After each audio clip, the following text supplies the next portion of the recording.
Un trago de despedida. Eran las 10:15 y Herr Tucklander ya se disponía a cerrar por esa noche, cuando el hombre del abrigo elegante y las facciones blancas, desencajadas, irrumpió en el Tookies Bar, que está en la parte norte de Falmouth.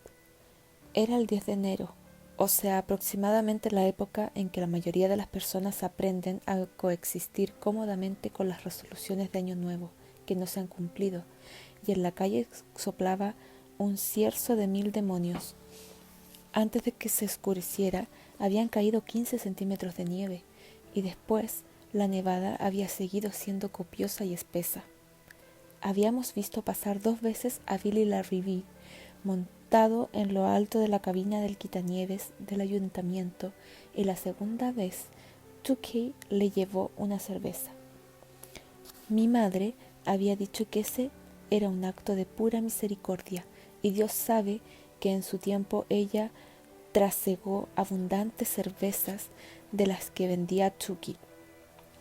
Billy le informó que conseguían mantener despejada la carretera principal, pero que las comarcales estaban bloqueadas y probablemente seguirían estándolo hasta la mañana siguiente. La radio de Portland pronosticaba otros 30 centímetros y un viento de 60 kilómetros por hora que levantaría barreras con la nieve. Tookie y yo llevábamos solos en el bar, oyendo cómo el viento aullaba en los aleros y mirando cómo las llamas danzaban en la chimenea. «Toma un trago de despedida», dijo Tookie. «Voy a cerrar». Sirvió un vaso para mí y otro para él, y fue entonces cuando se abrió la puerta y el desconocido entró tambaleándose, con los hombros y el pelo cubiertos de nieve, como si se hubiera revolcado en azúcar de repostería. El viento lanzó en pos de él una ráfaga de nieve fina como arena. «¡Cierra la puerta!», le gritó Tookie. «¿Acaso ha nacido en un establo?». Nunca había visto a un hombre que pareciera tan despavorido. Parecía un caballo que hubiera pasado toda la tarde comiendo ortigas. Sus ojos giraron en las órbitas en dirección a Tookie y exclamó: «Mi esposa, mi hija», y se desplomó en el suelo, desmayado. «¡Santo cielo!», murmuró Tookie. «Cierra la puerta, Bud. ¿Quieres?». Fui y la cerré, aunque me resultó bastante difícil empujarla por la fuerza del viento. Tookie estaba apoyado sobre la rodilla y mantenía alzada la cabeza del desconocido y le daba palmadas en la mejilla. Me acerqué a él y enseguida me di cuenta que era algo grave. Tenía la cara congestionada, pero con algunas manchas grises, y cuando has pasado muchos inviernos en Maine, desde que Woodrow Wilson fue presidente, como los he pasado yo, sabes que esas manchas grises son un síntoma de congelación. «Se ha desmayado», dijo Tookie. «Trae el cognac del estante, ¿quieres?». Fui a buscarlo y lo traje. Tookie le había abierto el abrigo. Este se había recuperado un poco, tenía los ojos entreabiertos y musitaba algo con voz inaudible. «Sírvele una medida», ordenó Tookie. «¿Nada más?», le pregunté. «Este brebaje es dinamita», respondió Tookie. «No conviene cargarle demasiado el carburador». Serví la media y miré a Tookie. Este hizo un ademán afirmativo. «Échaselo al bucle». Obedecí. Fue un espectáculo digno de ver. El hombre se estremeció de pies a cabeza y empezó a toser.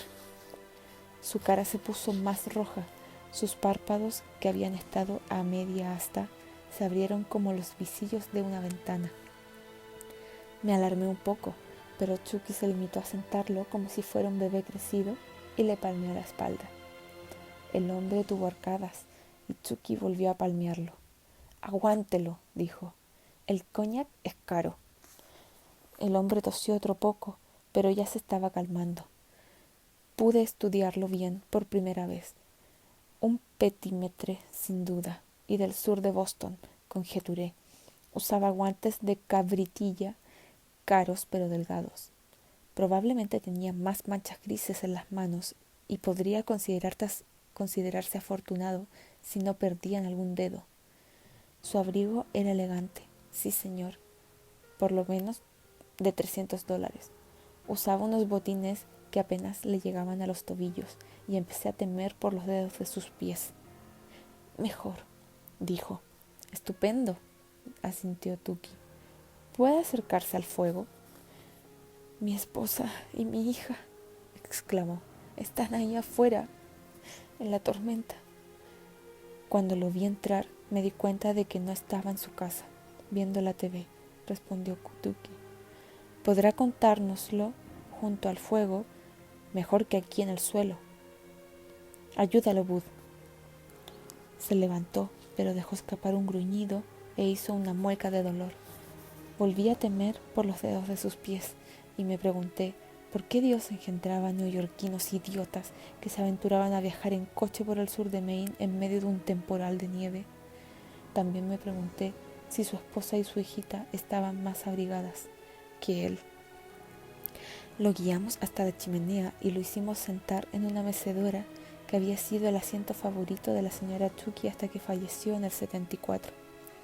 La señora Tuki era la responsable principal de la decoración de este local, acerca del cual habían escrito en el Drawn East y en el Sunday Telegram, y en vez incluso en el suplemento dominical de Boston Globe. Es más parecido a un pub inglés que a un bar, con su sólido piso de madera asegurando con clavijas y no con clavos. La barra de madera de arce, el viejo techo con vigas de granero y la descomunal chimenea de piedra. A la señora Tuki se le ocurrieron algunas ideas después de que se publicó el artículo de Down East y quiso bautizar el local con el nombre de Tuki's Inn o Tuki's Rest. Y confieso que eso le habría dado un aire colonial, pero yo prefiero el viejo y sencillo Tuki's Bar. Una cosa es presumir en verano cuando todo se llena de turistas y otra muy distinta es hacerlo en invierno cuando debes convivir con tus vecinos. Y había habido muchas noches de invierno como esta que Tuki y yo habíamos pasado solo, bebiendo whisky y agua o solo unas cervezas. Mi propia Victoria murió en el 73 y el Tuki's Bar era un lugar donde podrías encontrar suficientes voces para callar el canto agorero de las chotacabras. Aunque solo estuviéramos Tuki y yo, me bastaba. No habría sentido lo mismo si eso se hubiera llamado Tuki's Rest, en absoluto. Es absurdo, pero cierto. Colocamos al hombre frente al fuego y empezó a tiritar con más fuerza que antes. Se abrazó las rodillas y le castañeaban los dientes y unas gotas de mucosidad transparente chorrearon de la punta de su nariz. Creo que empezaba a darse cuenta de que otros 15 minutos allí afuera podrían haber bastado para matarlo. No se trata de la nieve, sino del viento glacial. Te quita el calor. ¿Dónde se apartó de la carretera?, le preguntó Tuki. 9 kilómetros al sur de aquí. Tuki y yo nos miramos y de pronto me recorrió un escalofrío por todo el cuerpo. ¿Estás seguro?, insistió Tuki. ¿Caminó 9 kilómetros por la nieve? Hizo un ademán afirmativo con la cabeza. Verifiqué el cuenta kilómetros cuando pasamos por la ciudad. Seguía instrucciones. Íbamos a visitar a una hermana de mi esposa en Cumberland. Nunca habíamos estado allí. Somos de New Jersey. New Jersey. Si hay alguien más rematadamente tonto que un neoyorquino, ese es un habitante de New Jersey. ¿9 kilómetros? ¿Estás seguro?, se obstinó Tuki. Sí, totalmente seguro. Encontré el desvío, pero estaba bloqueado por la nieve. Tuki lo cogió por los brazos. Bajo el resplandor fluctuante de las llamas, su rostro parecía pálido y tenso. 10 años mayor que los 66 que en verdad tenía. ¿Dobló a la derecha? Sí, a la derecha. Mi esposa vio un cartel. ¿Un cartel? Miró a Tuki perplejo y se limpió la punta de la nariz. Claro que sí, seguía las instrucciones. Atraviesa Jerusalem Slot por Journey Avenue y sigue hasta la rampa de entrada de la 295. Nos miró alternativamente a Chucky y a mí. Fuera, el viento silbaba y gemía entre los aleros. ¿No era ese el camino, señor? Jerusalem Slot, dijo Chucky, en una voz tan baja que fue casi inaudible. Dios mío. ¿Qué sucede?, preguntó el hombre. Había empezado a levantar el tono. ¿No era ese el camino? Quiero decir, la carretera parecía bloqueada, pero pensé, si hay una ciudad allí, los quitanieves saldrán y entonces yo... Sus palabras se acallaron progresivamente. Booth, me dijo Chucky, siempre en voz baja. Coge el teléfono. Llama al sheriff. Claro que era el camino, prosiguió el idiota de New Jersey. ¿Qué le sucede? Al fin y al cabo, cualquiera diría que han visto un fantasma. No hay fantasmas en Lot, señor, respondió Chucky. ¿Les ordenó que se quedaran en el coche? Claro que sí, exclamó como si lo hubieran ofendido. No estoy loco. Bien, yo no habría jurado que no lo estaba. ¿Cómo se llama?, le pregunté, para darle su nombre al sheriff. Lamley, contestó. Gerard Lamley. Empezó a discutir nuevamente con Chucky y yo me encaminé hacia el teléfono. Cogí el auricular y no solo oí un silencio mortal. Por solo pulsé las clavijas un par de veces. Nada. Volví. Chucky se había servido a Gerard Lamley otra ración de coñac y que ahora le bajaba mucho más fácilmente. ¿Había salido?, inquirió Chucky. La línea está cortada. ¡Maldición!, gruñó Chucky y nos miramos. Fuera arreció el viento, que lanzó un torbellino de nieve contra las ventanas.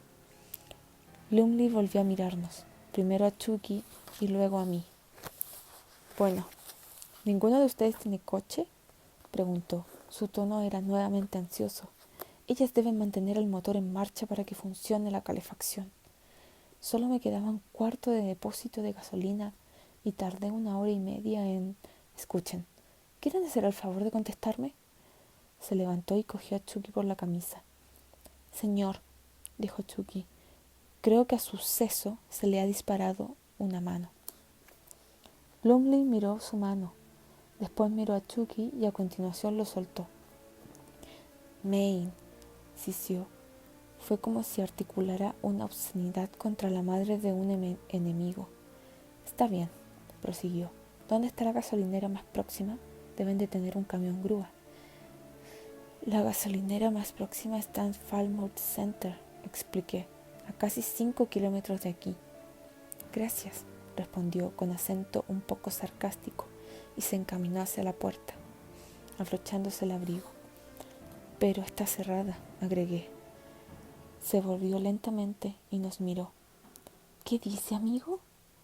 Intenta hacerle entender que el propietario de la gasolinera de Falmouth Center es Billy Larrivee y que Billy está pilotando el quitanieves, condenado imbécil, explicó Chucky pacientemente.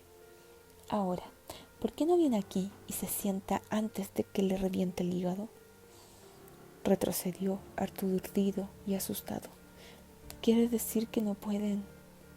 ¿Que no hay? No quiero decir nada, espetó Chucky. Aquí el único que habla es usted, y si se callara un momento, podríamos buscar una solución. ¿Qué ciudad es esta? ¿Jerusalem Slot?, preguntó. ¿Por qué la carretera estaba bloqueada por la nieve? ¿Por qué no se veían luces? Jerusalem Slot ardió hace 2 años, contesté. ¿Y no la reconstruyeron? Me miró con expresión incrédula. Eso parece, respondí, y miré a Chucky. ¿Qué haremos? No podemos dejarlas allí, dictaminó. Me acerqué a él. Lamley se había alejado para mirar la noche tormentosa por la ventana. ¿Y si las han pillado ya?, inquirí. No podemos descartar esa posibilidad, murmuró Tsuki, pero tampoco estamos seguros. Tengo mi Biblia en el estante. ¿Todavía llevas encima tu medallón papal? Saqué el crucifijo debajo de la camisa y se lo mostré. Nací y me crié en la religión congregacional, pero la mayoría de las personas que viven cerca de Lot usan algo: un crucifijo, una medalla de San Cristóbal, un rosario, cualquier cosa, porque hace 2 años, en el transcurso de un oscuro mes de octubre, Lot tuvo un final trágico. A veces, muy tarde, cuando solo había unos pocos parroquianos habituales reunidos alrededor de la chimenea de Tsuki, se hablaba de eso. O mejor dicho, se rozaba el tema. Veréis, los habitantes de Lot empezaron a desaparecer. Primero unos pocos, después unos pocos más, luego muchos. Cerraron las escuelas. La ciudad quedó deshabitada durante casi 1 año. Oh, alguna gente se mudó allí, sobre todo idiotas de otras comarcas, como el magnífico ejemplar que ahora teníamos entre nosotros, gente atraída por los precios bajos de las propiedades. Pero nadie duraba mucho. Algunos se fueron 1 o 2 meses después de haber llegado. Los otros, bien, desaparecieron hasta que la ciudad fue arrasada por el fuego. Eso sucedió al finalizar un largo otoño muy seco. Se dice que el incendio partió en la Masters House, y edificada sobre la colina que se levanta junto a Joyner Avenue, pero nadie sabe hasta ahora cómo se inició. Ardió sin control durante 3 días. Después, durante un tiempo reinó la paz, y de pronto las cosas volvieron a empeorar. Solo una vez oí pronunciar la palabra vampiros. Aquella noche, un camionero loco de los alrededores de Freeport, llamado Richie Messina, estaba en el bar de Tsuki, muy borracho. Cristo, rugió este gigante que parecía medir 3 metros con sus pantalones de lana y su camisa a cuadros y sus botas con ribetes de lana. ¿Tenéis tanto miedo de decirlo en voz alta? ¡Vampiros! Es eso lo que pensáis todos, ¿verdad? Dios es Dios, como una pandilla de críos asustados por una película. ¿Sabes qué es lo que hay en Jerusalem Slot? ¿Quieres que los diga? ¿Queréis que les diga? Sí, dilo, Richie, respondió Tuki, que había hecho un silencio de tumba en el bar. Se oía crepitar la leña y la ligera llovizna de noviembre caía fuera en medio de la oscuridad. Adelante, te escuchamos.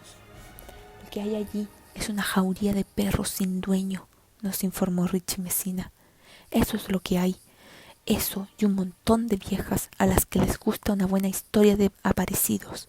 Caray, por $80 iría allí y dormiría en esa casa embrujada que tanto les preocupa. ¿Qué dices?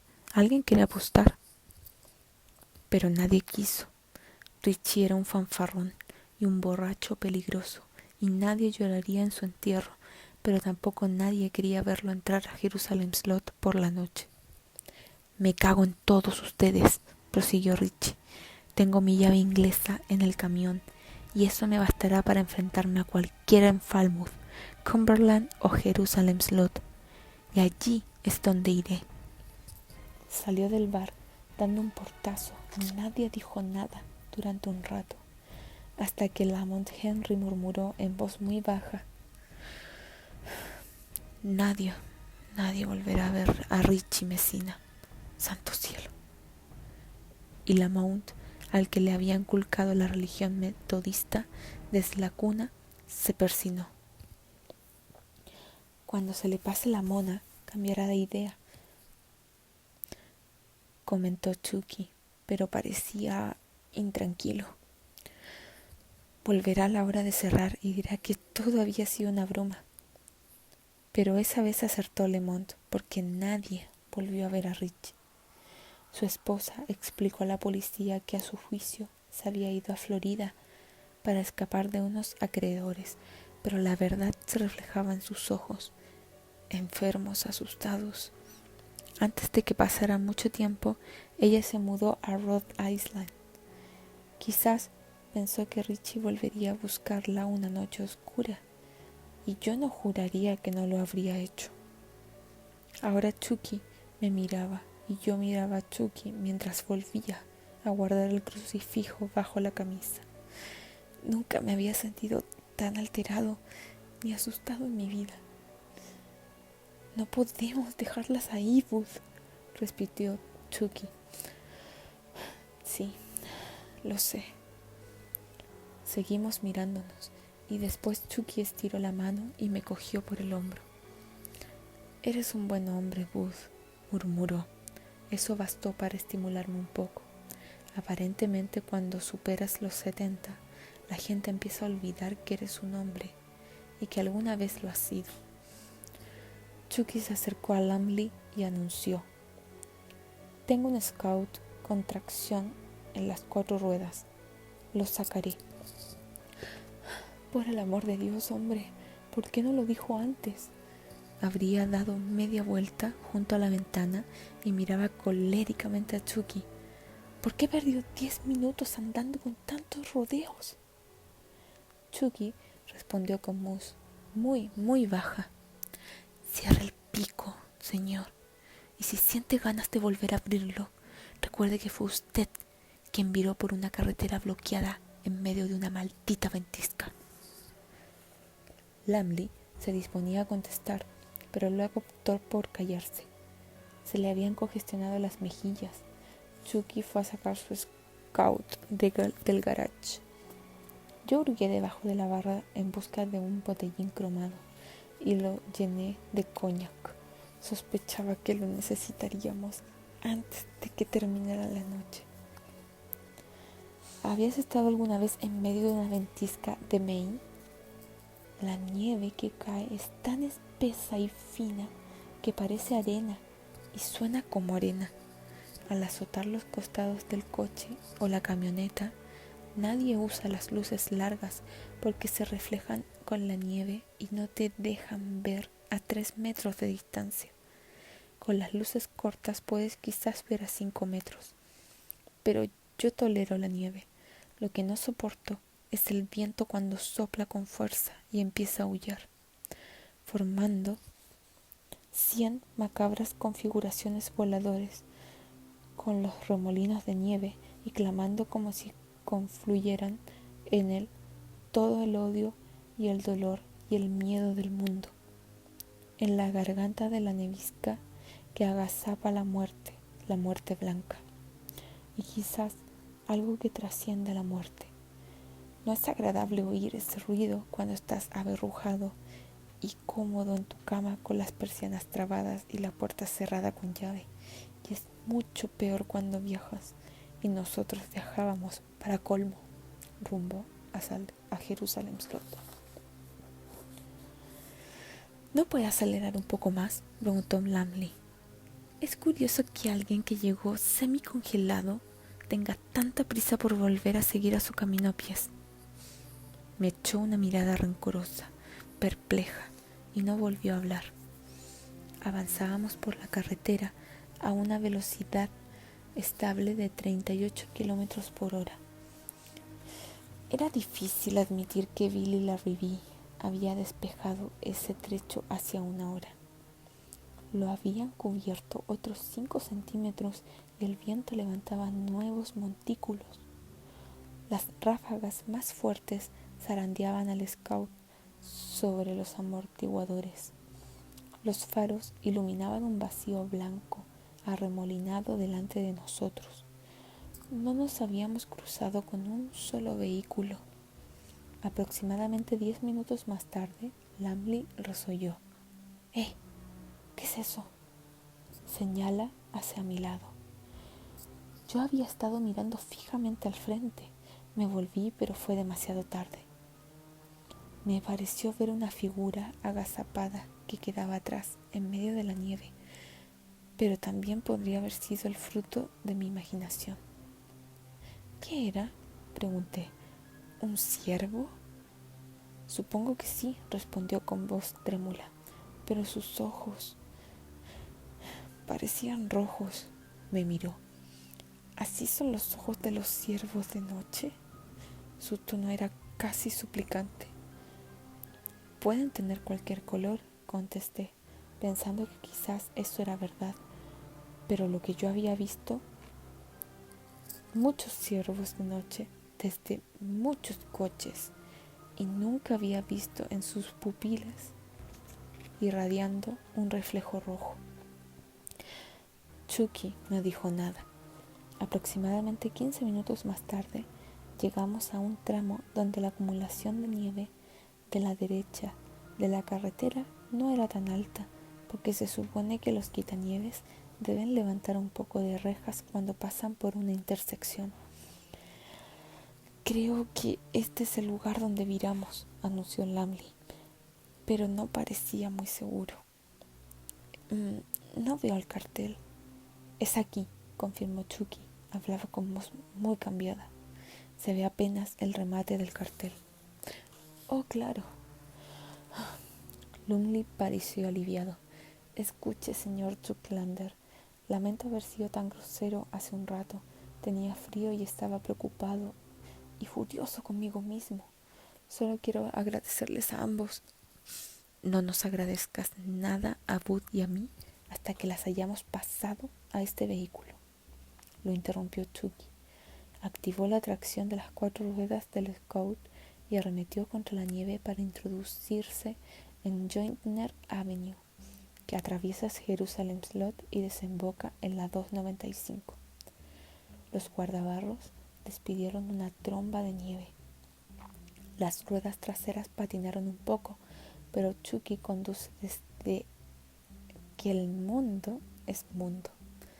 Maniobró, le habló y seguimos adelante. De vez en cuando los faros iluminaban las huellas borrosas de otros neumáticos. Eran las que había dejado el coche de Lamley, unas huellas que después desaparecerían nuevamente. Lamley se inclinaba y escudriñaba la carretera buscando su coche. De pronto Chucky le dijo: «Señor Lamley». «¿Qué?». Se volvió para mirar al Chucky. «Los lugareños son bastante supersticiosos cuando se trata de Jerusalem Slot», explicó Chucky con tono aplomado, pero vi las profundas arrugas que la tensión formaba alrededor de su boca y la forma en que sus ojos se desviaban de un lado a otro. «Si su esposa y su hija están en el coche, tanto mejor.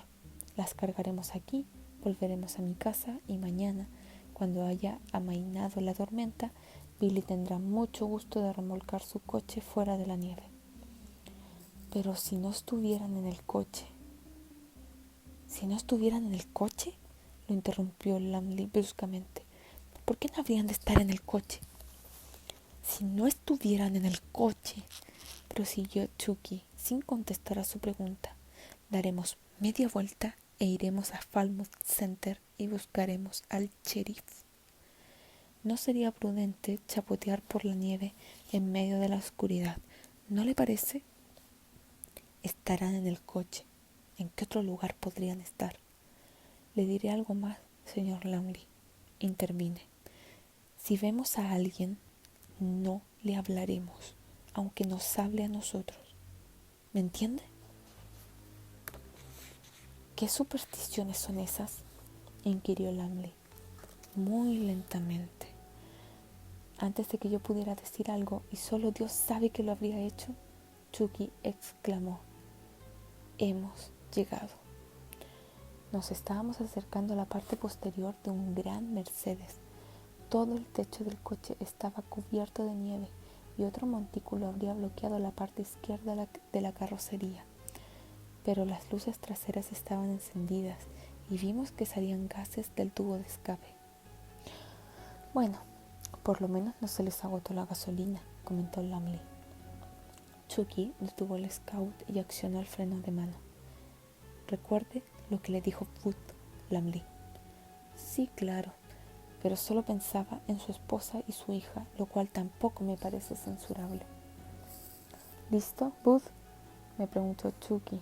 Sus ojos lúgubres y grises a la luz del tablero de instrumentos estaban fijos en los míos. Supongo que sí. Nos apeamos todos y entonces nos azotó el viento, arrojándonos nieve a la cara. Lamley marchó delante, inclinado contra la vendaval, con su abrigo elegante hinchándose detrás de él como una vela. Proyectaba dos sombras, una por los faros del Scout y otra por las luces traseras de su propio coche. Yo le seguía y Chucky iba un paso más atrás. Cuando llegué al maletero del Mercedes, Chucky me detuvo. «Déjalo solo», espetó. «¡Janet! ¡Francie!», gritaba Lamley. «¿Estáis bien?». Abrió la portezuela del lado del conductor y se inclinó hacia adentro. «¿Están?». Se quedó petrificado.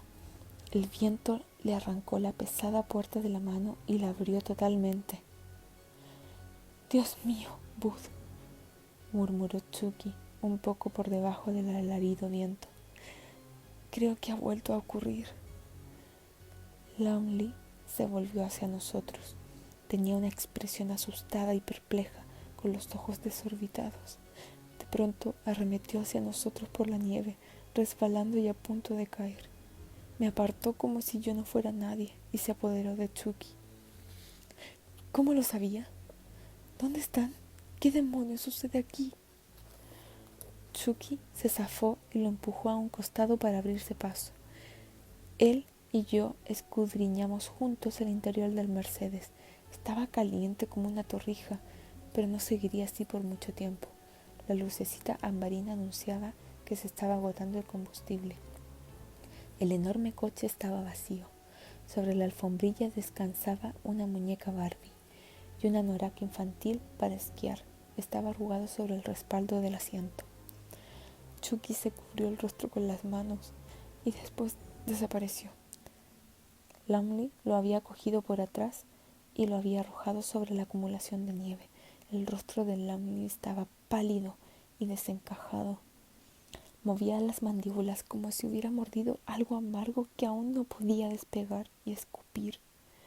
Metió las manos adentro y cogió el anorak. «¿El anorak de Francie?», dijo, casi con un susurro, y después en voz alta rugiendo. «¡El anorak de Francie!».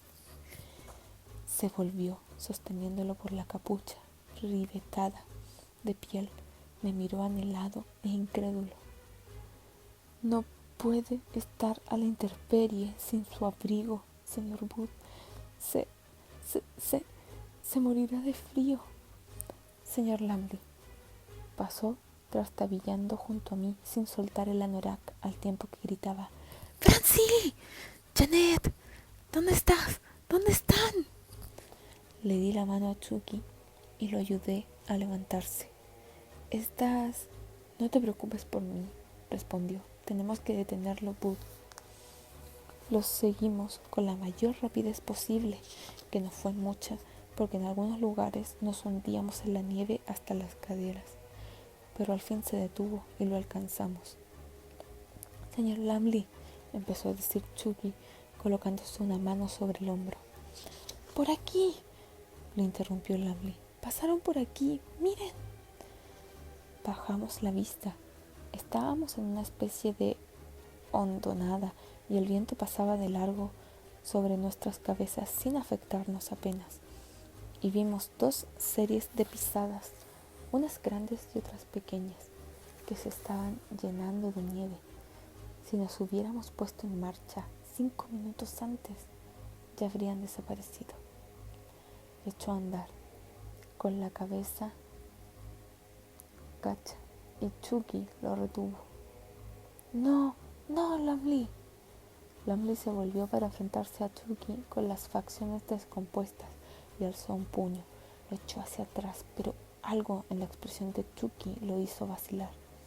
De nuevo nos miró alternativamente a Chucky y a mí. «Se congelará», dijo, como si fuéramos un par de niños estólidos. ¿No se dan cuenta? No lleva su anorak y tiene solo 7 años. Podrían estar en cualquier parte, explicó Chucky. No podrán seguir estas huellas. Desaparecerán bajo la próxima ráfaga. ¿Y qué propone?, rugió Lumley, con voz aflautada e histérica. Si vamos a buscar a la policía, morirán congeladas. Francie y mi esposa. Es posible que ya estén congeladas, respondió Chucky. Sus ojos sostuvieron la mirada de Lumley. ¿Congeladas o algo peor? ¿A qué se refiere?, susurró Lumley. Habré claro, maldita sea. Dígamelo. Señor Lumley, prosiguió Chucky, hay algo en Jerusalem Slot. Pero fui yo quien por fin se lo dijo, quien pronunció la palabra que nunca habíamos pensado que pronunciaría. Vampiros, señor Lumley. Jerusalem Slot está llena de vampiros. Supongo que esto es difícil de aceptar. Me miraba como si me estuviese puesto verde. Lunáticos, murmuró. Son un par de lunáticos. Luego se volvió, colocó ambas manos ahuecadas a los costados de su boca y vociferó. ¡Francie! ¡Janet! Empezó a alejarse nuevamente. La nieve le llegaba hasta los bajos del elegante abrigo. Miré a Chucky. ¿Y ahora qué haremos? Seguirlo, contestó Chucky. Tenía el pelo pegoteado por la nieve y parecía realmente un poco lunático. No puedo dejarlo aquí, a la intemperie, Bud. ¿Y tú? No, supongo que no. De modo que empezamos a vadear la nieve detrás de Lumley en la mejor forma posible, pero él se adelantaba cada vez más. Entiendan, tenía el vigor de la juventud. Abría camino, arremetía por la nieve como un toro. La artritis empezó a fastidiarme terriblemente y me miré las piernas, diciéndome, un poco más, sigue caminando, maldito sea, sigue caminando. Tropecé con Chucky, que estaba detenido sobre un montículo de nieve, con las piernas separadas, la cabeza le colgaba y se apretaba el pecho con ambas manos. ¿Te sientes bien, Chucky?, pregunté. Sí, contestó, apartando las manos. Lo seguiremos, Bud, y cuando se sienta agotado entrará en razón. Llegamos a la cresta de un montículo y vimos a Lumley abajo, buscando desesperadamente más huellas. Pobre hombre, era imposible que las hallara. El viento soplaba directamente por el lugar donde se había detenido, y cualquier huella habría sido borrado 3 minutos después de hecha. Con más razón, después de un par de horas. Alzó la cabeza y aulló por medio de la noche. ¡Francie! ¡Janet, por el amor de Dios! Capté la angustia de su voz, el terror, y me apiadé de él. La única respuesta que obtuvo fue el ulular del viento que sonaba como el silbato de un tren de mercancías. Casi parecía burlarse de él, diciéndole: yo me las llevé, señor New Jersey, el del coche lujoso y el abrigo de pelo de camello. Yo me las llevé y borré sus huellas. Por la mañana estarán tan primorosas y heladas como 2 fresas guardadas en el congelador de la nevera. ¡Lumley!, gritó Chucky contra el viento. Escuche, no piense en los vampiros, ni en los espectros, ni en nada por el estilo, pero piense en esto. Está empeorando la situación de las dos. Tenemos que ir a buscar al... Súbitamente se oyó una respuesta. Una voz que surgía de la oscuridad como un tintineo de campanillas de plata, y se me heló el corazón. Jerry, ¿eres tú? Lumley giró sobre los talones al oír la voz, y entonces apareció ella, que brotó como un fantasma de las oscuras tinieblas de un bosquecillo. Sí, era una mujer vestida con ropas de ciudad, y en ese momento me pareció la más hermosa que había visto en mi vida.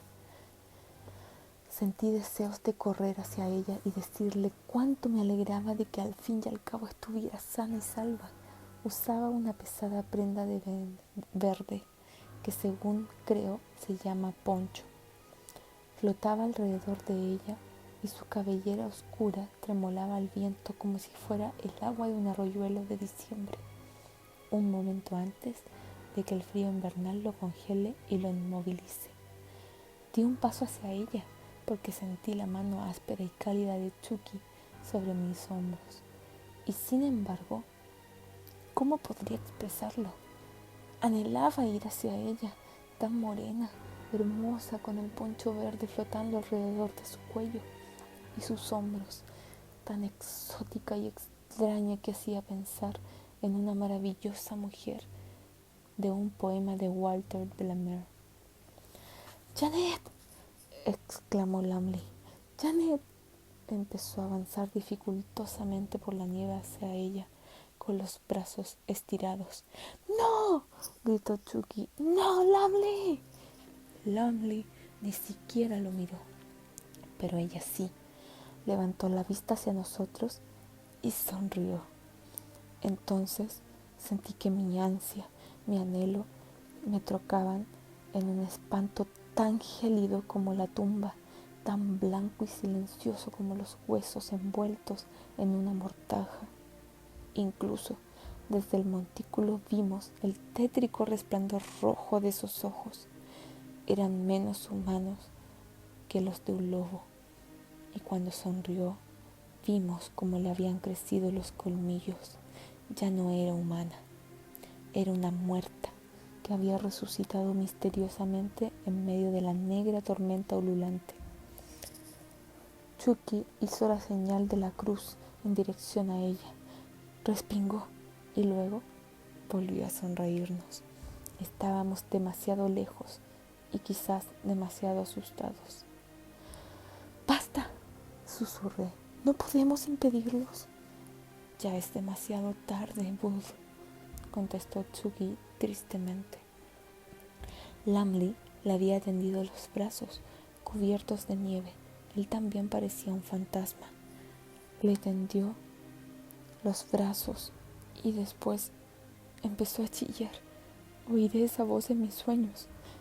Ese hombre que chillaba como un niño en medio de una pesadilla. Quiso eludirla, pero los brazos de ella, largos y desnudos y tan blancos como las nieves, se estiraron y lo abrazaron. La vi ladear la cabeza y proyectarla luego hacia adelante con fuerza. ¡Bud!, dijo Chucky roncamente. ¡Tenemos que salir de aquí! Y corrimos. Supongo que algunos dirán que corrimos como ratas, pero quienes lo digan nos tuvieron aquella noche allí. Huimos volviendo sobre nuestros propios pasos, cayendo, levantándonos nuevamente, resbalando y deslizándonos. Yo miraba constantemente por encima del hombro para comprobar si la mujer nos seguía, luciendo su sonrisa y escudriñándonos con sus ojos rojos. Llegamos al scout y Chucky se dobló en dos, apretándose el pecho. ¡Chucky!, exclamé, muy asustado. ¿Qué? El corazón, respondió. Hace 5 años o más que me martiriza. Llévame hasta el asiento para pasajeros, Bud, y salgamos inmediatamente de aquí. Pasé un brazo por debajo de su abrigo y lo llevé a rastras alrededor del vehículo y de alguna manera conseguí izarla dentro. Echó la cabeza hacia atrás y cerró los ojos. Su piel estaba amarilla y parecía de cera. Rodeé corriendo el motor del Scout y casi tropecé con la niñita. Estaba junto a la portezuela del asiento del conductor con sus trenzas, sin más abrigos que el exiguo vestido amarillo. Señor, dijo con voz fuerte, clara, tan dulce como una broma matinal, ¿me ayudará a buscar a mi madre? Se ha ido y tengo tanto frío. Cariño, respondí. Cariño, será mejor que subas. Tu madre. Me interrumpí. Y si hubo algún momento de mi vida en el que estuve a punto de desmayarme, fue ese. Verás, ella estaba allí, Estaba arriba de la nieve y no se veían pisadas en ninguna dirección. Entonces me miró. Francie, la hija de Lumley. No tenía más de 7 años y seguiría teniéndolos durante una eternidad de noches. Su carita tenía un lúgubre color blanco cadavérico y uno podría verse hundido en el rojo y la plata de sus ojos, y debajo de su maxilar vi 2 puntitos como alfilerazos con los bordes espantosamente triturados. Me tendió los brazos y sonrió. «Álceme, señor», murmuró suavemente. «Quiero darle un beso. Después podrá llevarme a donde está mi mamá». Yo no quería hacerlo, pero no pude resistirme. Me incliné hacia adelante con los brazos estirados. Vi cómo se abría su boca. Vi los pequeños colmillos dentro del círculo rojo de sus labios. Algo resbaló por su barbilla, algo reluciente y plateado, y con horror brumoso, lejano, remoto, me di cuenta que le estaba chorreando la baba. Sus manecitas me rodearon el cuello y pensé, oh, quizás no sea tan desagradable. Quizás no será tan desagradable. Quizás después de un tiempo no será tan espantoso. Y en ese instante algo negro salió disparado del scout y la golpeó en el pecho. Hubo una baranda de humo, de extraño olor, un fogonazo que se extinguió un momento después y enseguida ella se apartó, siseando. Su rostro se había crispado en una máscara vulpina de rabia, odio y dolor. Se volvió hacia el costado y desapareció. Lo que un segundo antes había estado allí se trocó en un remolino de nieve con un vago aspecto humano. El viento no tardó en dispersarla por los campos. «¡Bud!», gritó Chucky, «¡date prisa!». Y me di prisa, pero no tanta como para no tener tiempo de alzar lo que le había arrojado a la niñita del infierno, la Biblia de su madre. Esto ocurrió hace bastante tiempo. Ahora soy mucho más viejo y entonces ya no era un jovencito. Herb Chucky murió hace 2 años. Se extinguió apaciblemente por la noche. El bar continuó allí. Lo compraron un hombre de Waterville y su esposa. Buena gente, que lo conservan más o menos como era antes, pero no voy a menudo. Algo ha cambiado desde que murió Chucky. En Jerusalem Slot todo sigue como antes.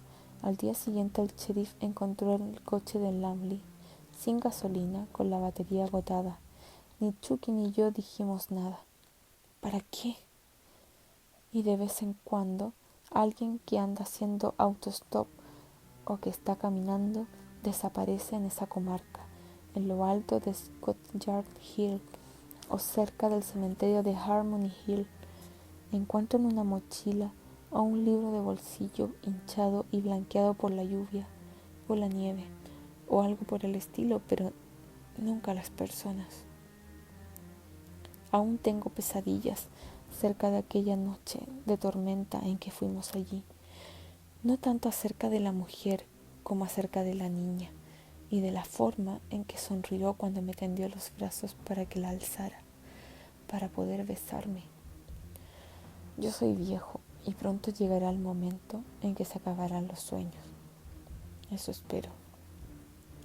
Es posible que vosotros mismos tengas oportunidad de viajar uno de estos días por el sur de Maine. La campiña es hermosa, incluso es posible que los detengan en el Chucky's Bar para tomar algo. Es un bello lugar. No le cambiaron el nombre, de modo que beban y sigan mi consejo. Pongan directamente rumbo al norte sin parar. Pueden hacer cualquier cosa menos torcer por la carretera que conduce a Jerusalem Slot. Sobre todo, no lo hagas después de que oscureza. Después de que oscurece, por ahí ronda una niñita y sospecho que todavía espera su beso de despedida.